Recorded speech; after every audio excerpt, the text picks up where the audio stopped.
Tabiat Pasutri aniaya ART di Kelapa Gading terbongkar, sudah ganti ART lebih dari 10 kali. Pasangan suami istri inisial AP dan AM, tersangka penganiayaan terhadap asisten rumah tangga di Kelapa Gading, Jakarta Utara, nyatanya sudah sering melakukan kekerasan terhadap pekerja di rumahnya. Sudah lebih dari 10 ART yang diduga menjadi korban penganiayaan Pasutri tersebut.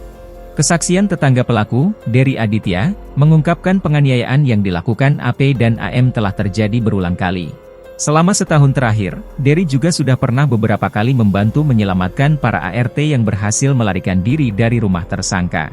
Terakhir ada ART yang diselamatkan itu sekitar setahun atau beberapa bulan yang lalu gitu. Sama kejadiannya sama persis, ucap Dery saat ditemui, Kamis, 13 Februari 2025. Dery lahir dan besar di rumah yang bersebelahan dengan rumah Pasutri itu di Kompleks Perumahan Hotel Indonesia RW 05 Kelurahan Kelapa Gading Timur, Jakarta Utara. Dari pengamatan Dery, kedua tersangka tersebut sudah lebih dari 10 kali bergonta-ganti ART. Sudah sering, namanya juga saya sebelahan rumah, dekat gitu, saya sering lihat dikit-dikit ada orang dateng bawa-bawa jinjingan, ganti-ganti ART kayak gini, sekitar 10 kali lebih kali ganti ART, katanya. Kasus penganiayaan yang terakhir terjadi dilakukan oleh Pasutri AP dan AM terhadap 3 ART-nya yakni Humairoh, Rinawati, dan seorang lainnya inisial K.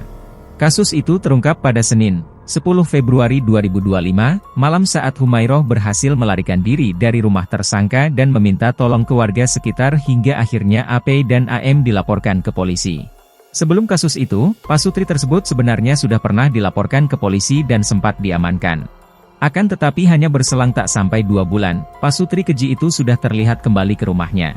Kasus sebelumnya sama penganiayaan ART juga, udah sempat dilaporin, udah ditindak juga, cuman sebulan atau 2 bulan pelakunya pulang, pelakunya tahu-tahu udah ada di rumah, kata Dery. Pasutri AP dan AM yang kini telah ditetapkan tersangka penganiayaan membuat rumah mereka layaknya penjara bagi para ART-nya.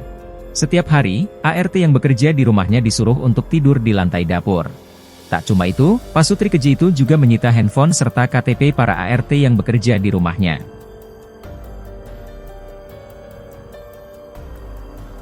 Download Tribun X sekarang, menghadirkan lokal menjadi Indonesia.